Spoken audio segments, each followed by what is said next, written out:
ये अपना new chapter है इंटीग्रेशन, ठीक है, इंटैगरल। अज असीं इहदे विच करांगे इहदे फॉर्मूले किवें करांगे जी। डिफरेंशिएशन ते इंटीग्रेशन दे फॉर्मूले जिहड़े आ वो एक दूजे दे नाल रिलेटिड ने, किवें रिलेटिड है जां किवें इन्हां दा रिलेशन बनदा है, असीं उहदी हैल्प नाल सॉल्व करांगे। जेकर तुहानूं डिफरेंशिएशन दे फॉर्मूले चंगी तरीके नाल आंदे ने ते तुसीं इंटीग्रेशन दे फॉर्मूले बहुत ही आसानी नाल कर सकोगे। जेकर तुहानूं डिफरेंशिएशन दे फॉर्मूलिਆਂ ਦੇ ਵਿੱਚ स्टिल कोई प्रॉब्लम है, कोई फॉर्मूला याद नहीं है, तो तुहानूं वो प्रॉब्लम जिहड़ी वो इंटीग्रेशन चैप्टर दे विच भी आएगी। सो डिफरेंशिएशन के जिहड़े फॉर्मूले ने सब तो पहले उन्होंने चंगी तरह रिवाइज कर लो तां जो तुहानूं इंटीग्रेशन जिहड़ी वो ईजली हो जाए। साडे कोल डिफरेंशिएशन हुंदी है x raise to power n is equals to n x raise to power n minus 1, ठीक है जी। ये साडे कोल डिफरेंशिएशन हुंदी है कि जेकर x की पावर n होवे तो उहदी आंसर की आंदा उहदा वो आंदा answer n x raise to power n minus 1, यानी कि उहदी पावर जिहड़ी वो एक अगे आ जाती है तो उपरों एक पावर जिहड़ी वो डिक्रीज़ हो जाती है। इंटीग्रेशन जो उल्टा होएगा, जिवें x raise to power n d x different integration करोगे तो वो की आएगी, उहदी एक पावर वधाएगी, ठीक है जी। उहदी जो एक पावर वधाएगी इत्थे 1 हो जाएगा, ठीक है। देखो तुसी x raise to power n plus 1 हो गया। जिमें इत्थे इहदी पावर अगे आन के मल्टीप्लाई हुंदी सी उवें इत्थे इहदी पावर डिवाइड होएगी, ठीक है। जिन्नी भी उहदी पावर बनेगी इंटीग्रेशन तो बाद वो डिनोमीनेटर च आन के डिवाइड हो जाएगी, plus c as a constant आएगा, ठीक है जी। असी पढ़िया सीगा differentiation of log x is 1 upon x, ठीक है।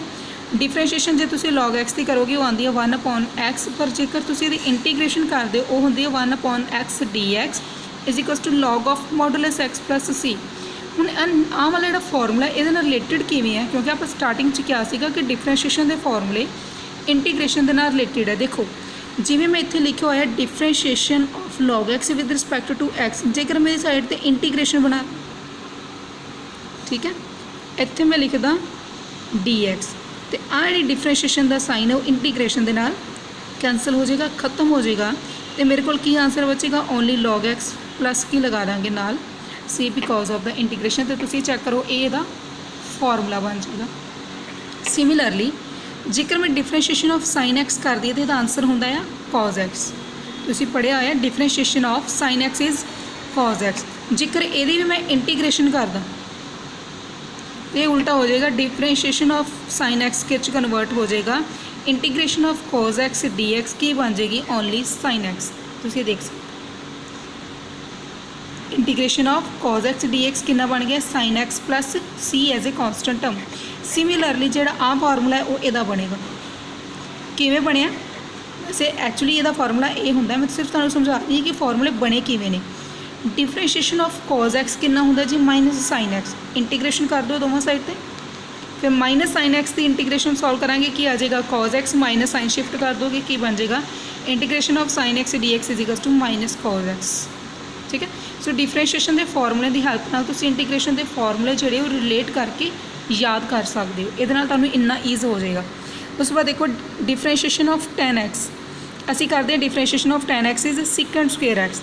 तुसी ये साइड पर भी इंटीग्रेशन इंप्लीमेंट कर दो, इत्थे भी इंटीग्रेशन इंप्लीमेंट कर दो, ठीक है। नाल की आ जाएगा डी एक्स, आ दोवें सॉल्व हो जाएंगे। Integration of secant square x d x कितना हो जाएगा tan एक्स प्लस सी। सो तुहाडा फॉर्मूला तैयार है।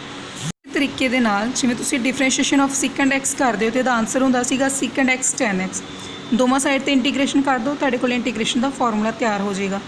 कोसिकेंड एक्स का भी minus cosecant x cot x होंदा सीगा, माइनस का साइन इधर कैरी कर लाँगे तो एक ही बन जाएगा इंटीग्रेशन का फॉर्मूला। ये सारे दे नाल डी एक्स जरूर आएगा, ठीक है जी। उत्थे भी जिवें आपां डिफरेंशिएशन करते सी विद रिस्पैक्ट टू एक्स, इत्थे भी ये डी एक्स जिहड़ा नाल चलेगा। हुण उत्थे साडे कोल एक फॉर्मूला सीगा कि differentiation of a raise to power x, answer की सीगा a raise to power x into log a. दोवां साइड ते इंटीग्रेशन कर दो, तुहाडे कोल इंटीग्रेशन ऑफ ए एक्स आ जाएगी, ठीक। डिफरेंशिएशन करते सी e raise to power x is equals to e raise to power x into x की डिफरेंशिएशन 1, ठीक है। इंटीग्रेशन भी सेम आ जाएगी, integration of e raise to power x कितनी हो जाएगी e raise to power x plus c, पर e raise to power x के नाल कोएफिशिएंट कितना चलता पाया 1, सो इत्थे क्या आ जाएगा 1। वो गल वक्री कि आप लिखिए जां ना कि आंसर सेम आता है पर इत्थे 1 होंदा, ठीक है। जिवें इत्थे 1 मल्टीप्लाई होंदा, सिमिलरली इत्थे 1 डिवाइड होंदा। असीं डिफरेंशिएशन करते सीगे कॉन्सटेंट दी, वो हुंदी सी 0, ठीक है। पर इंटीग्रेशन ऑफ कॉन्सटेंट की होएगी एक्स, जो ਉਹਦਾ वेरीएबल ਉਹਦੇ ਨਾਲ ਚੱਲਦਾ ਪਿਆ ਉਸੇ ਦੇ ਅਕॉर्डिंग। जे एक्स है तो एक्स आएगा, जे वाई है तो वाई आएगा। जो भी इंटीग्रेशन सॉल्व होती है लास्ट सी जोड़ा वो जरूर आता। ठीक है जी, अगले फॉर्मूले देखते हो। अगले फॉर्मूले के तुसीं देखो उन्होंने लिखा होया है integration of 1 over a x plus b d x is equals to log of a x plus b over A.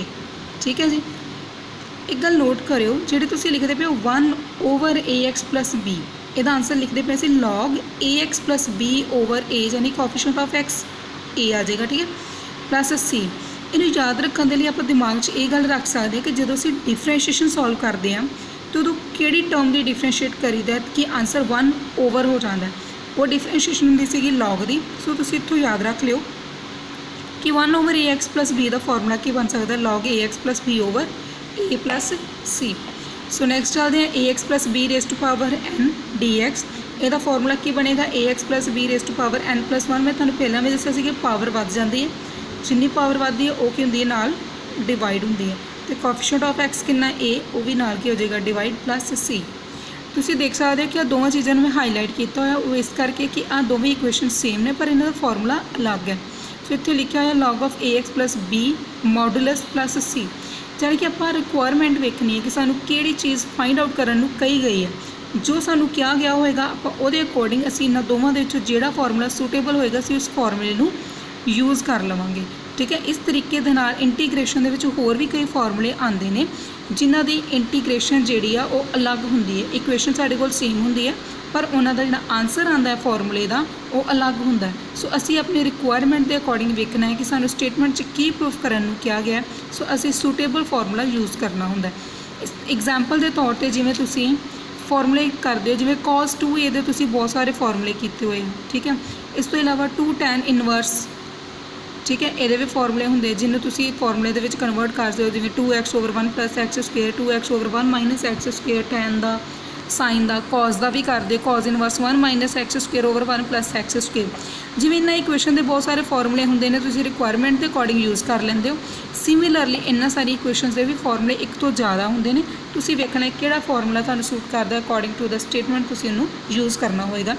So next formula चलते हैं जी integration of a raise to power n x plus m d x. हुणे मैं तुहानूं समझाया सीगा कि ये वाला जिहड़ा फॉर्मूला है वो हुंदा a x over log a. Formula same रहेगा a raise to power n x plus m over log a. Coefficient of x कितना जी एन, वो इहदे नाल मल्टीप्लाई हो जाएगा। Similarly e raise to power n x plus m ये integration करोगे कि आ जाएगा e raise to power n x plus m over n plus सी।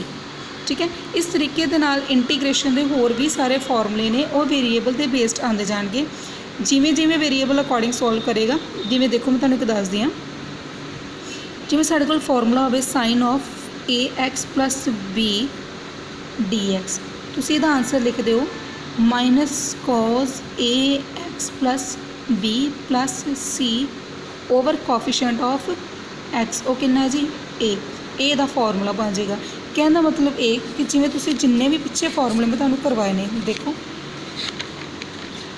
मैं जिन्ने भी तुहानूं फॉर्मूले करवा रही हैं ये सारे with respect to x solve हो रहे हैं। फिर हौली हौली इन्हां दे विच एक्स की जगह पर वैल्यूज़ जिहड़ियां वो चेंज होणगियां, जिवें ए एक्स प्लस बी आ जाएगा। ठीक है, वो अकॉर्डिंग आप डिनोमीनेटर जिहड़े नाल नाल सॉल्व करते जावांगे। ठीक है जी, ये सारे इंटीग्रेशन के फॉर्मूले ने स्टार्टिंग वाली दो एक्सरसाइजिज से तुसीं इन्हां फॉर्मूले नूं रिवाइज करना है, राइट करना है, जिन्ना हो सके इन्हां दी प्रैक्टिस करो तां जो तुहाडे वास्ते इंटीग्रेशन जिहड़ा चैप्टर है वो सौखा हो जाए। इस फॉर्मूलिਆਂ तो बाद असीं दो एक्सरसाइजिज करांगे, उस तो बाद आपां नैक्सट एक्सरसाइज के नाल रिलेटेड फॉर्मूले जिहड़े साइड बाय साइड करते जावांगे। नंबर 1 असीं करन जा रहे हैं एक्सरसाइज ए दी, कहंदा इंटीग्रेट कर दो root of a x plus b d x नूं। असीं की करांगे, सब तो पहला रूट नूं लिखांगे a x plus b raise to power 1/2 दी फॉर्म 'ਚ। ਜਦੋਂ ਤੁਸੀਂ ਇਹਦੀ इंटीग्रेशन करोगे तो मैं तुहानूं समझाया सीगा कि इंटीग्रेशन ਦੇ ਵਿੱਚ ਇਹਦੀ ਪਾਵਰ ਦਾ ਵੱਧ ਜਾਣਾ ਹੁੰਦਾ ਹੈ। सो 1/2 + 1 ओवर भी सेम आती है 1/2 + 1 प्लस ए। ठीक है, ਜਦੋਂ ਤੁਸੀਂ 1/2 + 1 ਨੂੰ सॉल्व करोगे ਤੁਹਾਡੇ ਕੋਲ आंसर बनेगा 3/2। सो 3/2 नीचे भी आएगा into coefficient of x that's a. So solve कर दो 3/2 पर जाके की बन जाएगा 2/3 into a x plus b raise to power 3/2।